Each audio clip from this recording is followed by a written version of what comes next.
Oh, yeah. Yeah. Possibly did, like Young Ian. Yeah, England, Queens, to here. Are you going anywhere, or are you doing it all in? All here. I'm going to the country, as they say, on Monday to give a share. Okay, we are carrying on our share last week. It was called Crafting the Perfect Machlokes. All we really got up to was how to craft a Machlokes. And really, of course, part 2 is how to defeat it, or how to diffuse it. That's really the crucial bit. That's what we really want to get to. How to avoid a Machlokes. There are many different sorts of Machlokes. It's interesting because Abby and I were just talking before.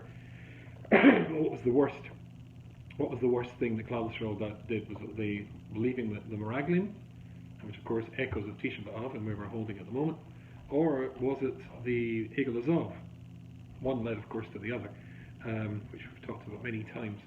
But basically, there is a very, very big difference in the Machlokes of the Egel Azov, and Rav Chaim Shmulevitz points this out in his wonderful sefer. And the difference is that they come in panic. If you're seeing the news at the moment, these riots, these groups. When you get a group of people together and they lose control, it's horrific. It is absolutely terrifying. And there's nothing you can do if it's that sort of machlokes. When it's just, and I've sadly seen that sometimes, when it's a group of people screaming one at the other, there's nothing to do. And there was terrible footage of these sorts of things, of Haredim engaged in precisely that sort of activity. And all you can do is flee. You're not going to make any difference. So, of course, Yisro knew that there's no difference he could make in Mitzrayim, so all he could do was just disconnect from it. The woman knew that they couldn't change the behavior of their husbands when it came to the Egel Azov, so they said, well, we're not participating. I'm disconnecting from this. You're not getting our jewelry. The woman didn't believe the reports of the spies, but there's nothing they could do about their husbands. They just disconnected. Sometimes all you can do is disconnect, and it's just going to happen. There's nothing you can do about it. Other times, your participation or your reaction to Machlokes can make all the difference in the world, which is what Moshe was trying to do in the Machlokes Korach, which we'll come to shortly. And sometimes it won't. But certainly the steps that Moshe takes to try and diffuse this particular Machlokes, I think has got some very important lessons for all of us at the time when we remember last week we talked about the camps and bar camps story and that Machlokes. And just to sum up some of the things we said last week, it's important to get allies, it's important to show yourself as not being in it for yourself, no, I'm in it for everybody else. You've got to flatter your audience, you've got to have participants. And you've got to make sure that it's a Machlokes that they know that you're totally committed to. So that was the case of Korach's ridiculous, and it does sound ridiculous, challenge to Moshe about the talus or the mezuzah. It just sounds an insult, which was meant to be so that the people would see, I'm not backing out of this, you can commit. Remember, the Alshik said he learned that from Avshalom's tactic, which was, of course, to rape one of David HaMelech's concubines in a public place, so that everybody would know there's no backing out of this. Incidentally, also I've learned this week, listening to a shir of Rabbi Reisman, that he pointed out that Avshalom used to stand outside the Beis Din waiting for the participants in a Din Torah to leave, and he would simply say, what did my father say to the guilty, to the ones that have been found guilty? And they would, of course, be very unhappy and say, well, I wouldn't have said that, I would have said you were right, which of course encouraged them to be on his side. You need allies. That's what we said last week. How do you diffuse them? There's another thing important distinction to make when it comes to Machlokes, and that is, what's the Machlokes about? Is the Machlokes a personal attack, or is it an attack on something bigger than you? So if you remember when we looked at Sorah and Hagar, and I don't know when we did that, was it a year ago, maybe 2 years ago, that, remember, Chazal say that Hagar, when she got pregnant, she immediately in her own mind sees herself as being superior to her Rebbe, who is Sorah, so that when people came to get advice from Sorah, she would say, go and visit Hagar, she just did a baby, go and when she did, she was and Hagar was bad-mouthed Sorah. You see, she was married to him for decades after decades and no children. First night, got pregnant, you see, who's the Rebbe here? It was intriguing, if you remember that share, to notice Sora Mena's reaction to being attacked by Hagar. It's nothing, zero. Her attack is only, we said in Sefer Orhat Safan, because when Hagar goes on to make her own Kedushin, that's an attack on the Torah. And for that she has to react. But she's not reacting because she's being personally attacked. That's crucial. I heard from one of my Chavrusas, that Reb Aaron Leib Steinman, Zechat Tzaddik Livrocha, who was involved in several major Machlokes during his time. The most famous one was, of course, because it was he who suggested the Nahal Haredi. So that if we're really being honest, and even though this is going to be going out, but obviously there are lots of young men who are condemned to Kainal. Condemned to Kainal. In other words, it's not their natural desire, it's what society or perhaps their family is pressuring them to do. They're not cut out for it. Really, they should have a career, and there's absolutely no reason at all why a boy can't be a Ben Torah and have a career at the same time, just like so many Tanaim and Amarayim and greats through the generations have, like the Rambam, who was a doctor, although that's not really a career. My son-in-law is a doctor, that's perfectly accepted. But you get the idea that there's no contradiction whatsoever, but these boys who come from, particularly in Eretz Yisrael, a system where there is only one cookie cutter for you to go through, just simply don't fit in. Reb Aaron Leib come up with the idea of the Nahal Haredi, that they would serve in the army in exclusive Haredi units. They are all, incidentally, as I think we know, elite units. They're all parachute units. These are seriously committed to frontline fighting. In fact, I don't want to get to the politics because it's irrelevant, but I think it's pertinent to point out that consistently now the elite units are all frum boys. Not all, but a lot are frum boys, because they're motivated. They actually believe in the cause in a way which sadly secular Israeli Jews, they've lost their compass. Anyway, is that there? Less and less. No, I thought I had the door. Okay. Well, if it is something, we'll hear it again. I hope. Anyway, so basically, less and less, as you point out. But the point is that Aaron Leib was involved in many machlokes during his time, and my professor told me that during, of course, when he was in his 80s, some Kanoi came in and punched him in the face. It's hard to believe. But when I was first married, my first year of marriage, my late wife and I, Shalom and I, went to Yerushalayim. I was staying with a very, very close friend of mine. We were Chavrusas in Yeshiva. To this day, we're still very close. And looking out of his marpeset, I saw in the golden stones of Jerusalem, a few blocks away, on the golden stone, somebody had painted a red swastika. And I was utterly and totally astonished at this. What? It was because that was a butcher shop, and this butcher shop had the wrong sort of headship, bells and stuff, a swastika. It was hard to conceive of such stuff. Oh, no. Yeah. Well, Reb Aaron Leib, Michael Brissa said once, one of these things had erupted. He came out to go to show in the morning, and during the night, somebody had come with a can of spray paint and written something extremely unpleasant about him. I don't know what it was. I'm not being tactful, I just don't know. On the door. And his shamas, or probably, of course, there would be two people accompanying him, very embarrassed, tried to position their bodies in such a way that nobody would see, or he wouldn't see, what was written there. When he was coming back from shul and they're walking him back, meanwhile they'd arranged for somebody to go and paint this out. And when it had been painted out, he came back and said, what happened to the graffiti? And so they were shocked that he'd actually noticed this. Yeah, he said, no, that's a good thing. It's a good thing to be criticised. I mean, they don't criticize you for being a dragon or for being an insect. No, there has to be something in it. You know, maybe there's something in that. Let me listen to Tuchel. Personal attack. Sora is quite willing to listen to for personal attack, so they can don't react. Or at least try not to. I can't remember who it was that said, I think it was the Brisker Rov, when they tried to get him involved in some machlokes, and when he demurred, They said to him, but it's the Shem Shemaim. He says, yes, it is the Shem Shemaim. And if I get involved, it will remain lit the Shem Shemaim for 2 minutes, and then I'll attack my family or my Rov or my children or whatever, and then it won't be the Shem Shemaim anymore. So there are Gedur in there, obviously.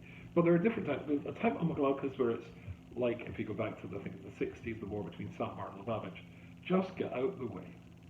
There's no way you're going to affect it, or I'm not going to affect it, I'm not a Lubavitcher or Satmar. And you just have to get out of the way and be neutral. And we remember last week the Yismach Moshe, I was neutral during previous Gilgal in the fight between Moshe and Korach. So some are beyond. Sorry, go on. He said it was barely neutral. Oh yeah, yes, barely neutral. Yes.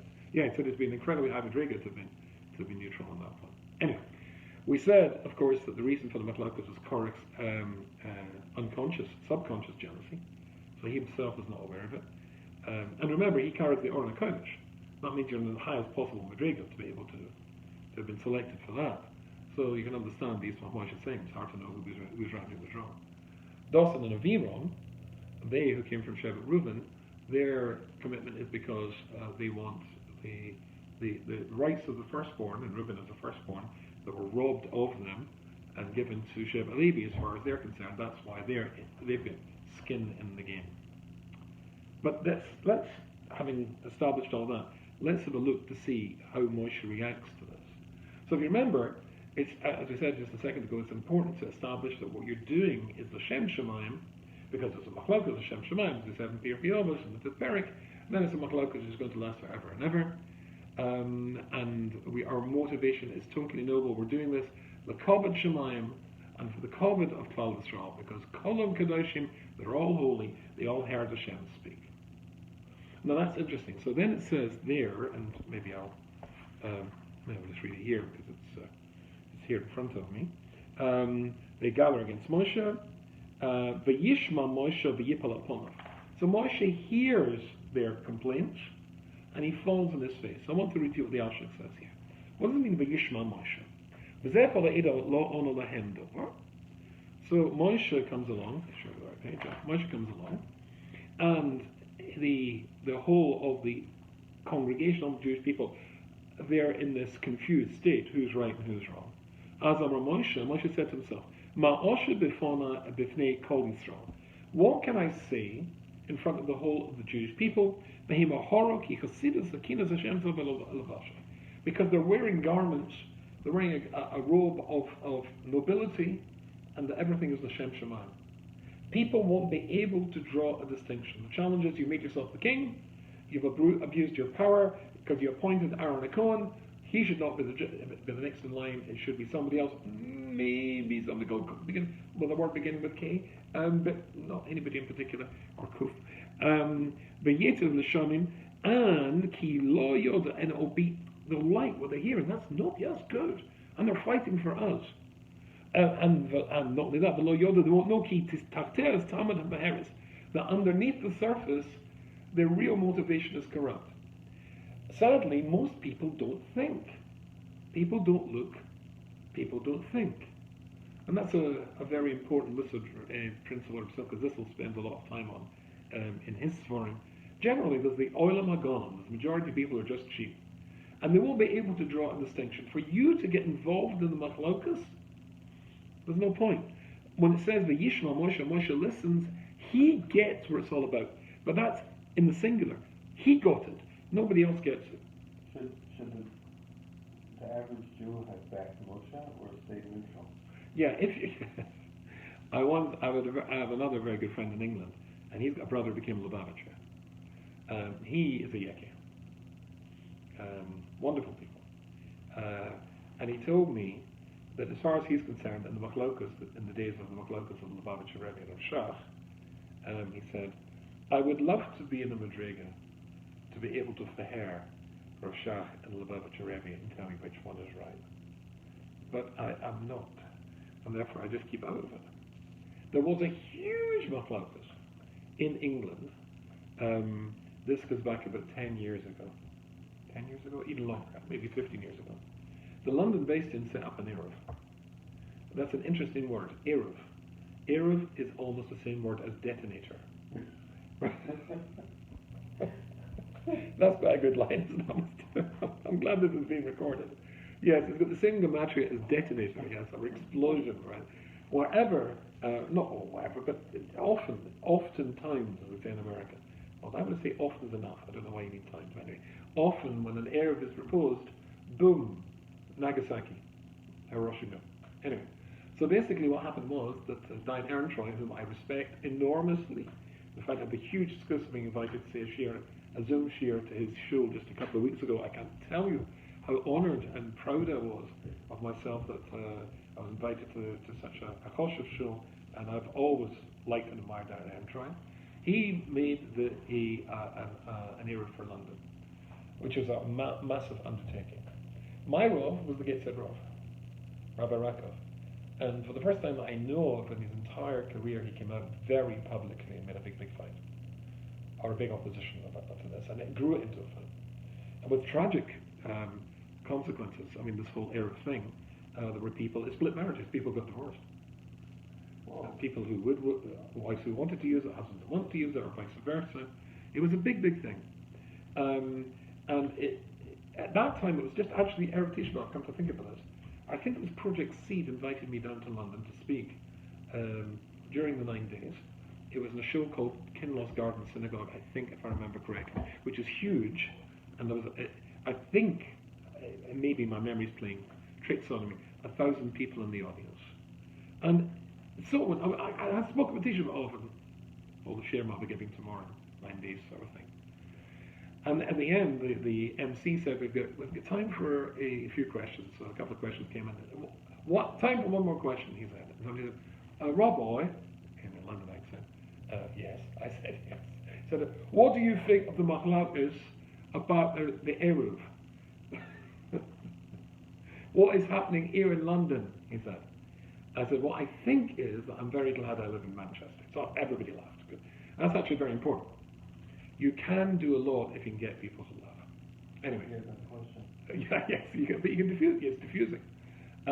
Second of all, which is interesting, and here I don't see any laughter, but maybe I haven't learned enough about Moshe's approach. But anyway, so first of all, I'm glad we live in Manchester. Second of all, continuing the laughter theme, I'm glad we've left a little question to the end. More laughter, right? I said, okay, to be serious. And of course, there was lots of rabbis there, lots of who worked for Project Seed. Several of them Talmidim of mine, which is also very matter of pride and humility at the same time. Anyway, so basically, I said, look, I was here 2 weeks ago because my nephew, who's a rabbi, well, lots of my nephews are rabbis, but the particular one is called Shaul Janogli, a very dear friend as well as a nephew, and Shaul was making a bar mitzvah. His Rav was Diane Ehrentreu, whom I respect, enormously. My Rav was the Gateshead Rav. I went to pick up my nephew on the way to the show for the bar mitzvah. He came out carrying his tallis bag. He recognized the Arab as his Rav there. I was wearing my tallis because my Rav said it was not valid for all sorts of complicated reasons. Now, did that mean because my nephew holds a different opinion, halakhic opinion, that I hate my nephew, I didn't want to be part of the simcha? Quite the contrary, I wanted to be part of the simcha. Does he hate his uncle because, he was wearing his tallis? Absolutely not. He follows his Rav, I follow my Rav. I said, just the same question as was posed before about Rav Shach and Bavitcher Rebbe. I said, is there anybody here in the audience, including the rabbis sitting at the front here, and I looked at them and they all sort of went bright red, who feels on a significantly high halachic level to argue with either the Gateshead Rav or Diane Ehrentreu Shlita? No, nor do I. So I tell you what, you do what your Rav says, and I'll do what my Rav says, and we'll still love each other. There was a huge explosion, thank you very much, huge explosion of applause. So your question is a very important question. If you don't know, keep out of it. I mean, I only really feel anyway that it's a good idea to argue with something you know something about. I mean, just as a general rule.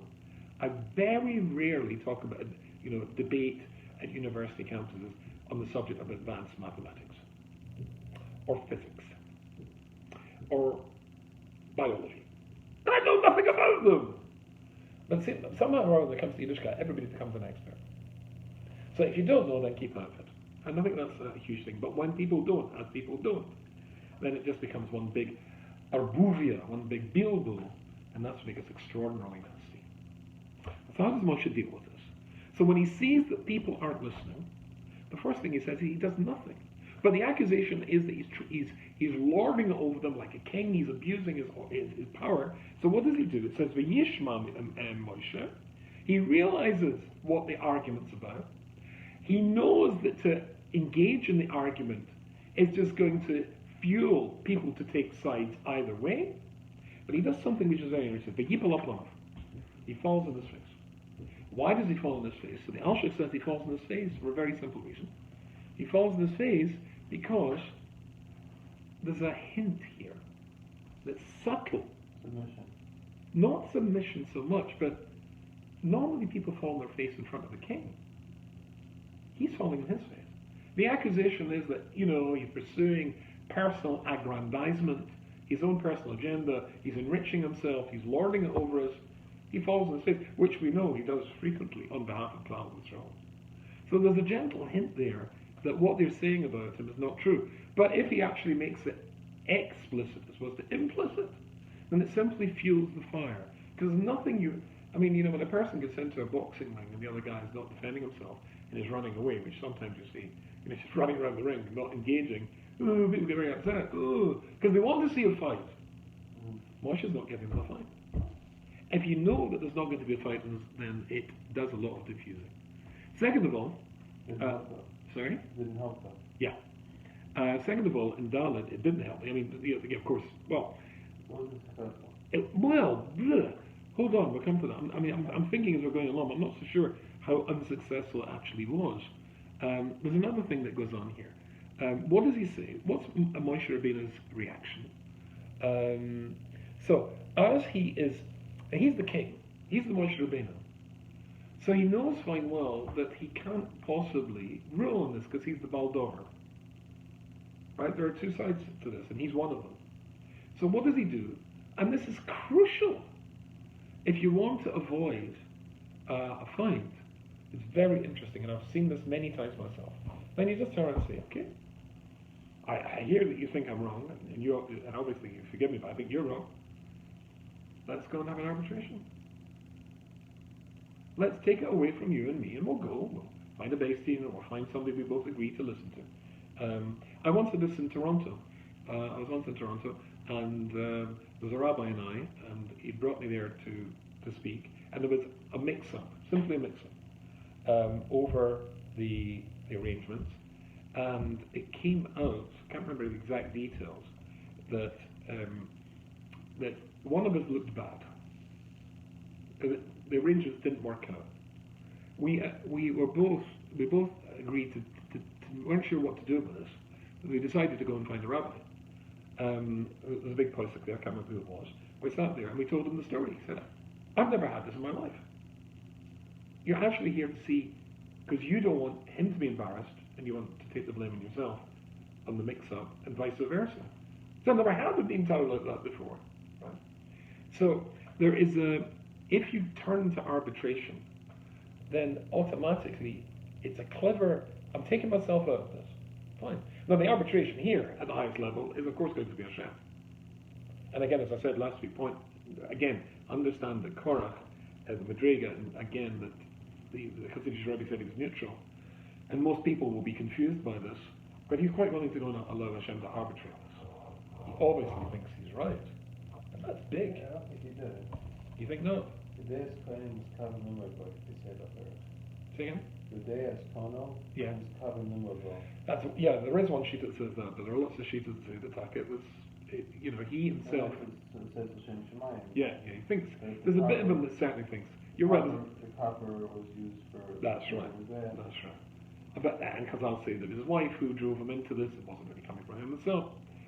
True, called Holach Isha. This is the classic example of a wife saving or destroying a husband. On Ben Pelas, everybody knows the story, that they come to get him, and his wife comes out and uncovers her hair.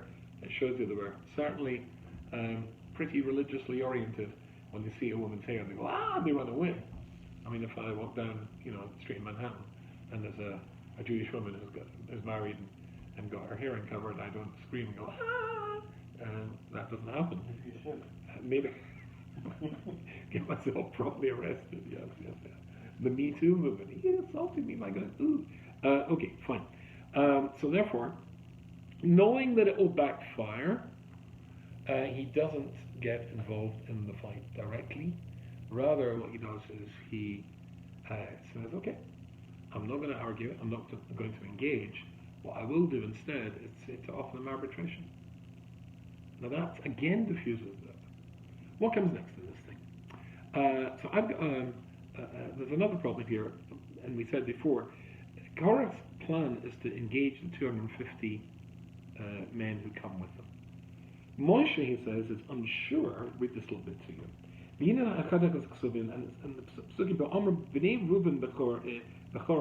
as we said, there's a possibility that Reuven are there because they were the Bechor and they want that role of Levim back again. Or Bechor is Mitzvah, and the Ramban says, as one of their titles. Well, the Hem but maybe not. Maybe they are there for something different. And the Pasuk actually says, I'll read this to you. So Moshe says, El Korach Be'el Adosli. Moshe speaks after he falls in the face. It's up to Vidaba El Korach Be'el Adosli. Why not just say V'yoma El Korach Vidaba El Korach Be'adosli? What and Be'el Adosli? Because Moshe, he certainly knows what the Alshach says, what's in Korach's agenda. That's quite clear. Doesn't Aviram, that's quite clear. But he's not sure whether they're there because they want something for themselves or whether they have to support Korach. If they want the kahuna, then they're part of the Machlokes, and then you'll bring your Machlokes tomorrow, etc., which is what they do.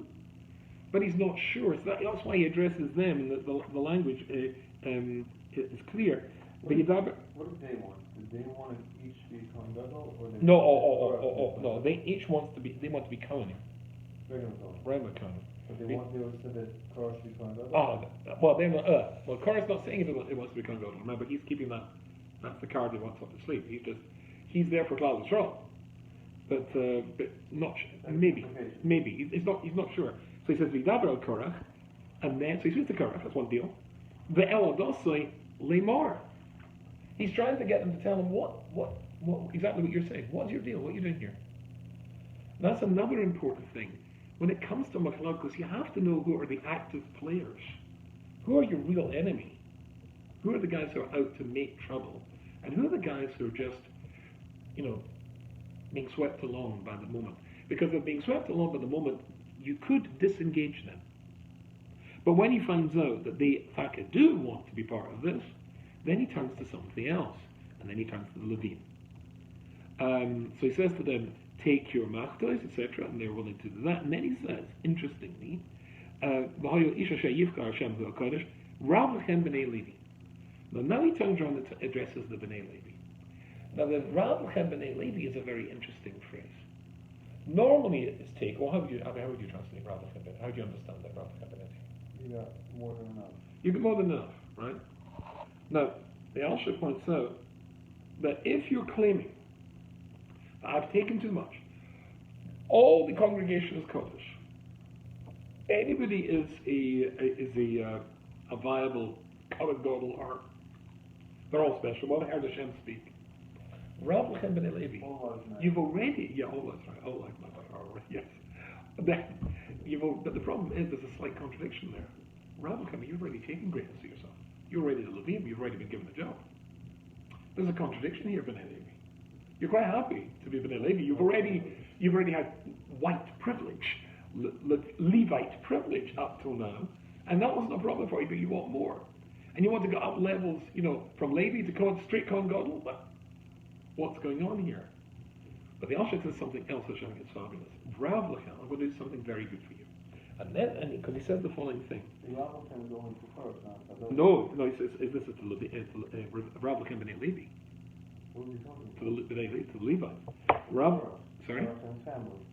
And the rest of the Levim who may be torturing him this one. Oh. So listen. I'm going to have Rav. What? I thought it was No, this is Rav Lechem B'nai Levi. Kederach HaMachiach es Kederach Sanoshim Ba'asas Ra. He says to them in a way, and this is subtle and clever, he says to them in a way that you often do when somebody disappoints you. Right? And that is, you don't, this, I hate to quote Harry Potter here, but there's a beautiful line somewhere in the Harry Potter books when Albus Dumbledore says to Harry Potter, why did you do that? And she writes, so the authoress writes, that it was much worse than they could shout at him. So what does he say? So I'll read to the answer. And I'm sorry for the Harry Potter, right? You, B'nai Levi, who've never done anything wrong till now. In fact, the opposite. Yeah, it's the passage for you. You were on the right side, you were on my side, you were on Hashem's side of the England. You were on the right side in the, he's got a friend.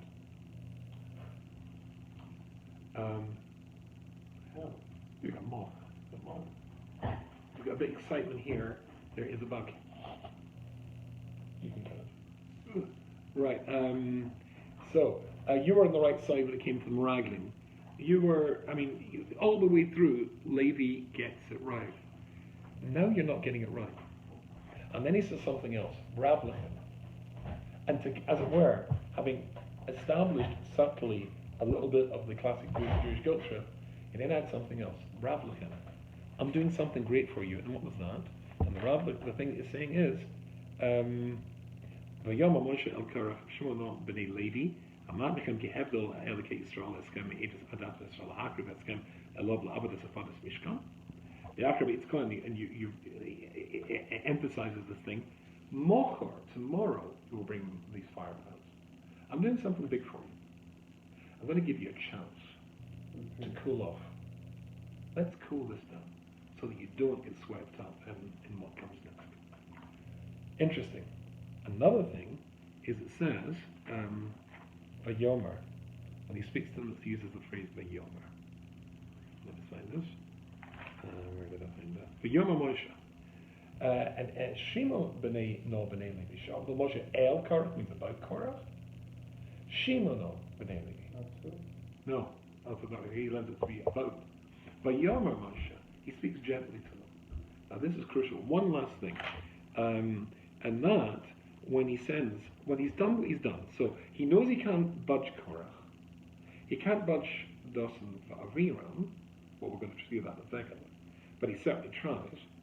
But he's done as much as he can to neutralize and not feed the fires that will consume the rest of the Jewish people, to appeal to the people who may listen. And I say, I'm sure I've told you before, my shirim, I've got a line which I use often in my shirim. I can present evidence to open minds. I cannot present evidence. Remember that one. So maybe the B'nai Levi have an open mind. So let's give them to the morning. But then, having done everything he can do, then he sends to Dosan Aviram. And of course, Dosan Aviram answer with sorry? No. Not even our eyes were not going to come out. It's not. And it just they open a as they say in English, England. I don't know if it's a phrase here. They open a mouth on him. And the Yichar Moshe LaMoshe Ma'oid. And Moshe is furious. V'yomer Hashem Altifen El Min Chosam Lo Chamor Achas Mehem Nasasi V'Lo Harasi Esechnem. I haven't taken anything from theirs. I've not tithed them. If I'm a king, I haven't taken taxes from them. Nothing at all. Which is one of their complaints. And I just saw the Alshach tonight when I was preparing this, and he says the following two words: Hoira Avonis Moshe. And Moshe. It shows the humility of Moshe here. Right? They insult him in the most vile way. And it says he's very angry. Now, I don't know about you, or anybody watching this. The sort of things you say, or sort of things you do. You smash plates when you're very angry. You shout, you curse, you swear, you scream, you throw things. Moshe is very angry as Hashem. Don't pay attention to their offering. That's all. That's the extent of him being very angry. It's not, how dare you! I'm a king, right? I'm a king. Chop their heads. Not at all. Nothing at all. Just rebellion. Don't turn to their gift. Yeah, I had an idea the other day. I think I may have told you once in the shir that once in Gateshead, I went to visit my Rav Rabbi Rakow, in And it came up in conversation that somebody in the Kehillim I knew well, and respected, had passed away, a Mr. Bindiger. Allah Shalom. And I said, oh, he passed away? How old was he? And the Rav looked at me and he said, how old was he? He was at precisely the age when Hashem Yisborach wanted his neshama back again. And it popped into my mind, I don't know where from, the other day, a modification of that. When things happen, you find yourself in a situation in your life, or in a situation of Machlokes. And remember, if you live in a generation, the Gemara says, in the Yerushalmi, which doesn't see the base of Mikdash rebuilt, you're behaving exactly like that. As I said last week, Kamsa Mar Kamsa, the party was in order to create a party, to create a political movement, to attack the others. If you want to avoid getting sucked into somebody else's Machlokes, then there's a modification of that. Precisely the age where Hashem wanted his neshama back. Whatever happens to us in life is precisely where Hashem wants us to be in our lives, including times of Machlokes. And the challenge is, how do you deal with this Machlokes? So if it's a bilbul and if there's rioting, which happens actually, happened Jewishly, frum in the streets of Bnei Brak not too long ago, groups of balking, punching each other, walk away. Walk away. I mean, look, if you've got a magic wand and you can stop it, that's fantastic, but very few people have. Then you have to walk away. If it's an attack on you personally, you know what? Maybe you can just suck it up. If you're a godel, like Rav Aaron Leib. If it's an attack on the Torah and you feel you have to be involved in it, but be involved in a way which will try and minimize and not personalize what the fight's all about. As Ramat Seal said, as I told you last week, in a fight in Manchester once, when he was giving a drasha, do you ever daven for the other side? But you think they're wrong. Moshe didn't. Sorry? Moshe did the opposite. Moshe said, I'll take him to Chosam. That's all he says. He doesn't say anything else. Right? Not only not that one, he said, Hashem Doesn't will Moshe help daven? you. Let me think about it. That's a good question. Did Moshe daven for them? That's a good question. Did Moshe daven for them? Good call. That's a good point. Let me think about it. But anyway, for you and I, run away from Machlokes as much as we possibly can, and sort of take these strategies of Moshe to try and diffuse the Machlokes as being ones that we can apply whenever we're hear of a Machlokes or it touches our lives. And therefore we're able to turn around and say to Hashem Yisborach, we're trying to undo the damage and not walk in the footsteps of those who form little agudas little groupings to destroy the Achdus, which is of course the essential Hatzlacha of Klal Yisrael. Good, I shall see you next week.